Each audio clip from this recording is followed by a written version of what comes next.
నాశన భవభయహరణ ఏ పేరున నిన్ను గొలుతుము మహదేవా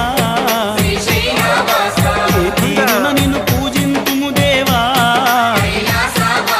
ఏ పేరున నిన్ను గొలుతుము మహదేవా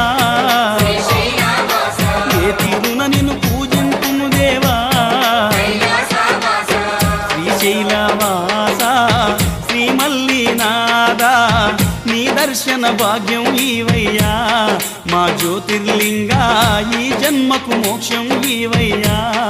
ఓం జై జగదీశ.